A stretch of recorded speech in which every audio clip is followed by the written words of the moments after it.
François Truffaut, quel âge aviez-vous quand vous avez vu pour la première fois La Talente? Oh, probablement 16 ans, 17 ans. Donc, vous aviez l'âge qu'ont les élèves qui verront cette émission. Absolument. Oui, oui, c'est vrai. Oui, oui, c'était une grande surprise parce que je n'avais pas lu beaucoup de livres sur le cinéma. J'avais fait confiance à un programme de ciné-club, le ciné-club de la Chambre Noire. Et on disait programme Jean Vigo. Je sais pas, je suis allé de confiance parce que je fréquentais le ciné-club depuis quelques semaines. Et je crois que nous avons vu à la même séance Zéro de conduite et La Talente. C'était stupéfiant. Stupéfiant pour moi qui avais vu des films depuis 5 ou 6 ans. D'abord les films français pendant l'occupation, Ouais. puis les films américains à la Libération, les films américains nouveaux et les films américains d'avant-guerre qui ressortaient. Et j'avais commencé par admirer surtout les films français, puis après surtout les films américains. Dans les plus importants, était quand même Citizen Kane, par exemple. Après la Libération, c'était le cinéma d'Orson Welles. Et là, je découvrais une chose absolument incroyable, nouvelle et bouleversante, je dois dire. Vraiment, j'ai ressenti une impression très très forte, sans me préoccuper tellement des années.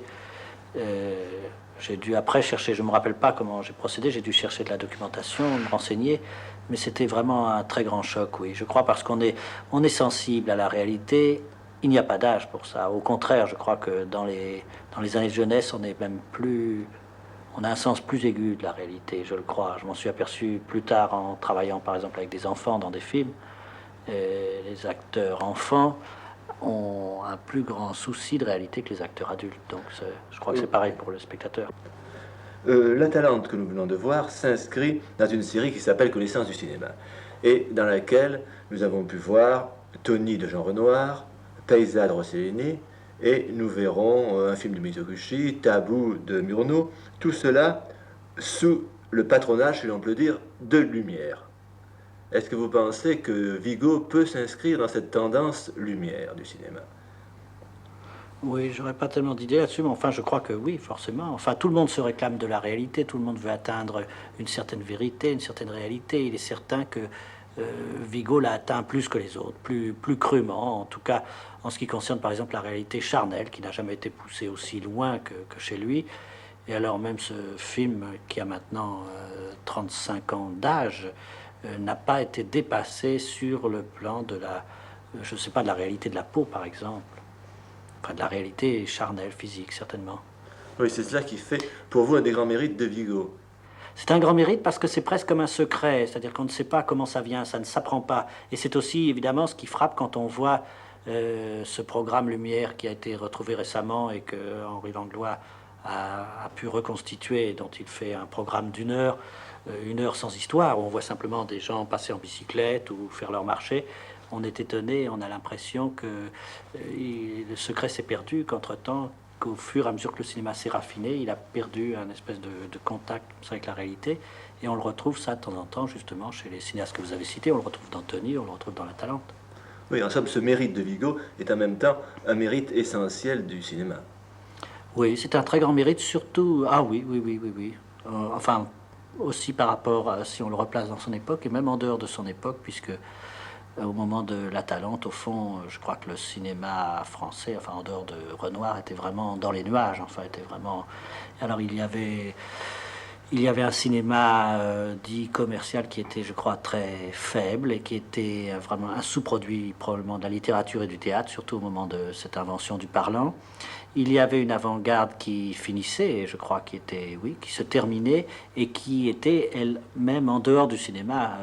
Vigo a peut-être été le premier cinéaste d'avant-garde professionnel. À vrai dire, il a été le seul parce que pendant longtemps, l'avant-garde au cinéma, c'était simplement la manifestation de curiosité pour quelques mois d'un peintre ou de quelqu'un qui, à la faveur du mécénat, s'amusait à faire un film, ou comme Cocteau, qui était quand même d'abord un écrivain faisant de son un poète, tandis que Vigo, je crois, a été le premier cinéaste d'avant-garde professionnel, un peu comme Godard maintenant, par exemple, puisqu'entre-temps, je crois que c'est une chose qui avait disparu d'ailleurs, cette idée d'avant-gardisme à l'intérieur de la profession. De sorte qu'il y aurait une communauté d'esprit entre Vigo et les cinéastes les plus récents. Je crois, oui, en fait, l'influence. Vigo aurait dû avoir une grande influence sur le reste du cinéma, qu'il n'a pas eu probablement parce qu'il est mort très jeune et que les films, les 2 longs métrages Héros de conduite, a été interdit par la censure pendant plus d'une vingtaine d'années, et La Talente n'a eu aucun succès, et pratiquement a été mis dans les tiroirs. Si Vigo avait continué, je pense qu'il aurait eu forcément une influence sur le cinéma, comme Renoir a eu une influence sur Duvivier, enfin, ou sur les gens autour de lui. Et ça n'a pas eu lieu, et je crois que finalement, le cinéma de Vigo, oui, on peut dire qu'il s'est réveillé en 1959 avec la Nouvelle Vague, parce que c'est ce qui est le plus proche, ça, je crois, oui, oui, oui. Moi, je crois que le fils de La Talente, c'est à bout de souffle, ça, vraiment, je crois qu'entre les deux, il y a eu un cinéma souvent vivant et intéressant, mais qui n'était plus le même. Oui, vous voulez dire à cause de ce mélange précisément qu'on retrouve chez Godard, disons, de la réalité et de la poésie. Oui, et aussi de journal intime, et aussi d'intimité. Par exemple, il y a tout un aspect de La Talente. On est souvent distrait par le matériel extérieur. On se dit, oui, La Talente, c'est une histoire de péniche, avec la nuit, des nuages et des fumées, des choses à contre-jour. Mais on oublie aussi que c'est un des rares films sur le couple, et sur un couple jeune, c'est-à-dire sur la difficulté des premiers mois de mariage, par exemple. Pour moi, ça en fait quelque chose d'assez unique, ne serait-ce qu'à cause de ça. Et ce sujet n'avait pas été traité par d'autres cinéastes. J'ai l'impression que non. On le compare souvent à un film muet, à L'Aurore de Murnau. Il semble bien qu'il n'y ait pas tellement de films sur ce sujet-là dans l'histoire du cinéma. Oui, moi je verrais, avec l'aurore, je serais plutôt frappé par les différences, parce que quand même l'aurore est un produit complètement contrôlé, dominé. C'est un film où même la nature est reconstituée en studio, où on ne profite pas de la réalité, tandis que dans La Talente, eh bien, il y avait la neige. Vigo a improvisé une scène de chômage où Dita Parlo fait la queue devant une usine. La scène était prise par les glaces, la péniche ne pouvait pas avancer. Il a fait une scène entièrement en contre-jour, c'est-à-dire qu'il a improvisé, il se pliait tout le temps en circonstances. Et ce cinéma-là, quand même, ce cinéma d'improvisation et même de débrouillardise, c'est quand même le contraire le contraire de l'aurore, oui. Si j'ai cité Murnau, c'est précisément parce que nous verrons Tabou. Mais il me semble que chez Vigo, il y a à la fois un côté, disons, expressionniste, c'est-à-dire une stylisation du geste assez poussée, et d'autre part, une recherche de la réalité, que d'ailleurs on trouve aussi, d'une certaine façon, dans Murnau et dans Tabou en particulier. Oui, certainement, parce qu'il devait être une personnalité double. On se demande, évidemment, on est très curieux de savoir vers quoi il serait allé. C'est-à-dire, est-ce qu'il aurait développé la tendance réaliste ou bien est-ce qu'il allait vers l'esthétisme? Ce n'est pas impossible. Peut-être qu'il serait devenu quelqu'un d'extrêmement raffiné. Il serait peut-être allé du côté de Senzo ou du côté du Carrosse d'Or, ou alors, au contraire, il se serait débarrassé de toute une tendance très très esthétique et il serait devenu plus cru, c'est-à-dire il serait allé davantage du côté de Tony. Ça, on ne peut pas savoir, mais là, évidemment, on a constamment les deux en contrepoint. Il y a un point de comparaison avec Renoir. C'est par exemple le personnage de Michel Simon que nous trouvons dans Boudu sauvé des eaux. C'est ça, et Boudu qui est antérieur. Enfin, je crois qu'il y a une influence, oui. C'est absolument certain. Il y a forcément une influence de Boudu. Je ne sais pas, dans Boudu, il y a une scène justement où on reproche à Michel Simon d'avoir la barbe hirsute mal taillée. Il revient, il va chez le coiffeur, il revient avec la barbe taillée de travers. Et là, on a une histoire avec le tondeur de chien. Enfin, je crois qu'il y a forcément une influence, que Vigo avait dû être frappé par Boudu, certainement. Oui, ce film est juste entre Boudu et La Chienne. C'est entre les deux grandes autres créations de Michel Simon. Mais alors, est-ce que le personnage de Simon est plus vrai, plus réaliste, si l'on peut dire, chez Renoir ou chez Vigo? Non, il est à peu près... Oh, je crois qu'il est équivalent à celui de Boudu. En fait, La Talente, c'est une commande. C'est un scénario qui existait, qui a été remanié. Et c'est très curieux parce qu'on voit comment... Je ne pense pas qu'il serait parti, que partant de zéro, c'est-à-dire partant ayant carte blanche pour faire un long métrage, il aurait fait La Talente, il l'aurait écrit comme ça. La Talente s'explique assez bien si on sait que c'est un scénario qui existait et qu'il a corrigé. Alors par exemple, ce personnage du Père Jules devait être un personnage simplement pittoresque sur le scénario. Il devait être très superficiel dans le pittoresque. Or, c'est pas que Vigo a lutté contre le pittoresque, il en a plutôt rajouté, simplement, c'est devenu... On oublie que c'est du pittoresque, c'est devenu vraiment de la vraie poésie violente.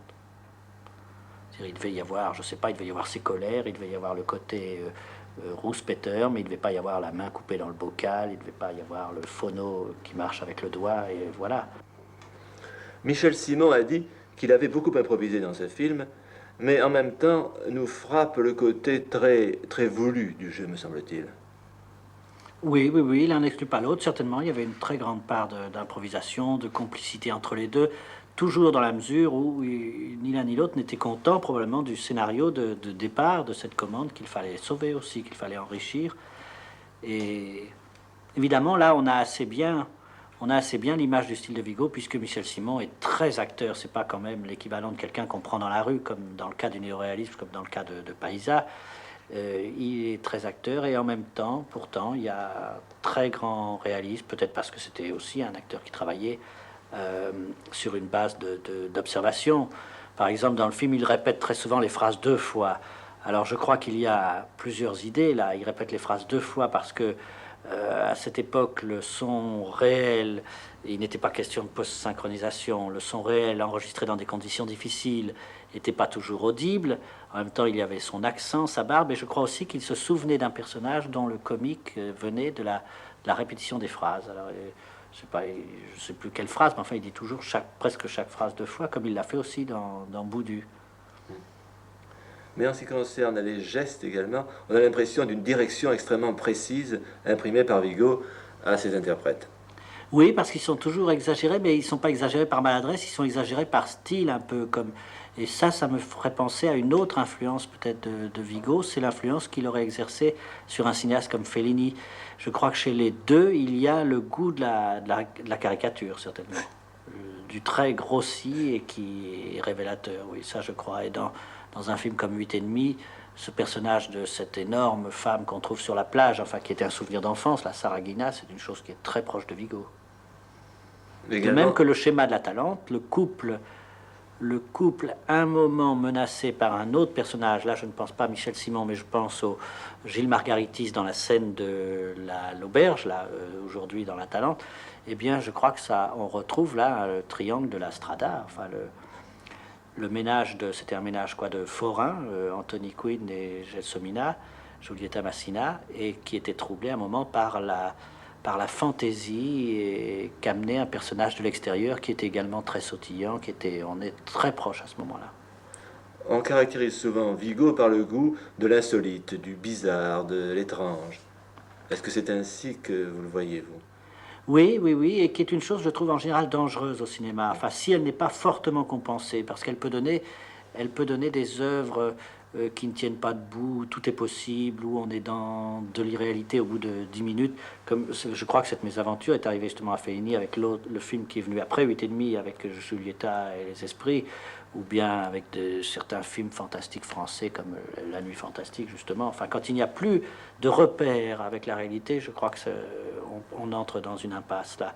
Et il est certain que Vigo a des élans vers ce fantastique absolu, mais il retombe tout le temps sur ses pieds parce que l'idée de quotidienneté, enfin l'idée de manger, de s'habiller, d'être dans des endroits vrais, à faire des choses vraies, à dire des choses vraies, est là quand même tout le temps derrière.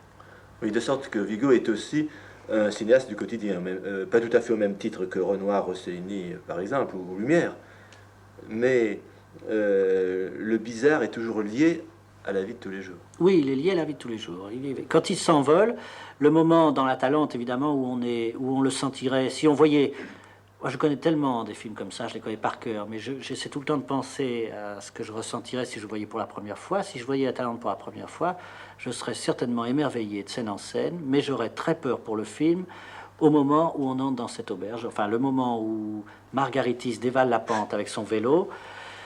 Je sais que j'aurais peur pour le film maintenant, en le voyant maintenant, je me dirais, ah ben voilà, le film va peut-être s'écrouler, il est en grand danger. Et il y a d'ailleurs sûrement eu des choses bizarres avec le montage, enfin je ne pense pas que ce que nous voyons sur l'écran était absolument concerté à ce moment-là, parce que même l'ordre des plans est étrange. À partir de là, l'écriteau sur la porte, on entre dans cette taverne au moment où elle semble se vider, que des gens en sortent, et pourtant dans la scène qui suivra à l'intérieur, on retrouve beaucoup de gens. Et seulement, il y a quand même une qualité de détail formidable. Ce serait le petit discours que fait le camelot, justement, à la jeune femme, la violence du patron qui veut le chasser, tout ça, ça sauve. Et puis le film reprend, après repart sur ses rails. Mais ça sauve de quel danger? Vous voulez peut-être dire du danger de littérature? Oui, du danger de l'excès de... Je pense à la phrase de Mac Jacob, et le voyageur tomba frappé par le pittoresque. Voilà. Oui, Il y a c'est toujours ça. un moment Oui. où le pittoresque, quand il est justement frappant, Oui. eh bien, tue l'art. Enfin, plus rien n'existe. C'est ce qu'on pourrait reprocher à certains des disciples actuels de Vigo, cet amour exclusif du pittoresque. C'est possible, oui, oui, c'est possible. C'est le danger, en tout cas. Mais en somme, vous ne voyez pas d'influence littéraire. Enfin, on a souvent rapproché Vigo des surréalistes, par exemple. Oui, de tout, on peut le rapprocher. Oh, on peut le rapprocher aussi de Jarry, on peut le rapprocher de Rimbaud, de Radiguet. Voilà, la comparaison avec Radiguet me séduisait davantage parce qu'on avait, avec Radiguet, on avait Le Diable au corps, qui est une première œuvre complètement autobiographique, comme Zéro de conduite est autobiographique, et le second qui est au contraire un effort pour partir sur des choses qu'on ne connaît pas. Et c'est le bal du comte d'Orgel pour Radiguet, c'est la Talente pour Vigo, c'est-à-dire une commande, c'est une... le bal du comte d'Orgel, c'était une commande au fond que Cocteau avait faite à Radiguet, il lui avait dit, et Radiguet disait à ce moment-là, il faut tourner le dos à l'avant-garde et faire autre chose. Et dans cette mesure-là, je trouve qu'il y avait une progression très nette entre Zéro de conduite et la Talente, même si beaucoup de gens préfèrent Zéro de conduite comme étant plus personnel. Ce qui rapprocherait Vigo des surréalistes plutôt que de Radiguet, à mon avis, c'est que Vigo est un poète, alors que Radiguet est davantage un romancier. Oh oui, mais c'est un romancier complètement poétique parce que Le Oui. Diable au corps est fait, je sais pas moi, de 150 images de comparaisons qui sont absolument des comparaisons Oui, peut-être, poétiques. mais Comme le baiser, le premier baiser des amants comparé à l'aimant et à un aimant avec la limaille de fer et des choses comme ça, oui. oui, mais Vigo lui aussi s'intéresse très peu à C'est de la prose l'histoire. poétique dans les deux cas, Dans je les deux cas, crois. c'est ça. Vigo Oui, s'intéresse assez peu à son histoire, à l'histoire qu'il raconte. je suis pas sûr. Vous n'êtes pas si sûr? Non. Dans la Talente, vous pensez qu'il ne s'intéresse pas à l'histoire? Il s'intéresse aux personnages qui sont, en fin de compte, assez... Moi, je trouve que le assez sujet est évidents, c'est traité, vrai. la Talente. Enfin, ça dépend quel est le sujet de la Talente, je ne sais pas, évidemment. Est-ce que c'est une péniche? Non, je ne crois pas. Le sujet, moi, je considère que c'est la difficulté pour un couple de s'adapter à une vie qui est nouvelle pour eux deux. Voilà. Pour elle, qui était une paysanne et qui doit maintenant vivre dans un endroit extrêmement renfermé avec ses voyages et avec... cette vie itinérante et ingrate, et puis pour lui de s'adapter au mariage parce il avait un esprit vieux garçon avec voilà. Mais de sorte que pour vous, alors La Talente, c'est un bon scénario. Pour moi, c'est une bonne histoire, oui. C'est même une bonne histoire, oui. Oui, oui.